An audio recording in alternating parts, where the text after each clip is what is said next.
አሁን ከመሸ ሰበር ዜና ተሰምቷል። በሃይፋ የእስራኤል የነዳጅ ማጣሪያ ላይ ከፍተኛ ጥቃት ደረሰ።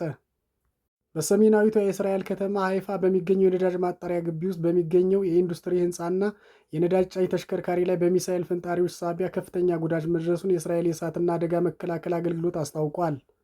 ጥቃቱ የተፈጸመው በኢራንና በሊባኖስ በሚገኘው የሄዝቦላ ታጣቂ ቡድን በኩል የተቀናጀ የሚሳኤል ውርጅብኝ እየተካሄደ በነበረበት ወቅት በመሆኑ የተመታው ሚሳኤል ከየትኛውም ወገን እንደተተኮሰ እስካሁን በውል ማወቅ አልተቻለም።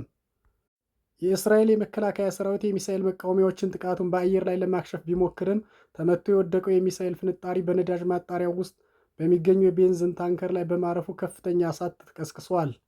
የእሳት አደጋ ሰራተኞች አካባቢውን ለመቆጣጠር በቦታው ተሰማርተው የሚገኙ ሲሆን በአሁኑ ሰዓት በሰው ሕይወት ላይ የደረሰ ጉዳት አለመኖሩንና ደግሞም ወደ ሌሎች የነዳጅ ማከማቻዎች እንዳይዛመት ጥረት እየተደረገ ይገኛል።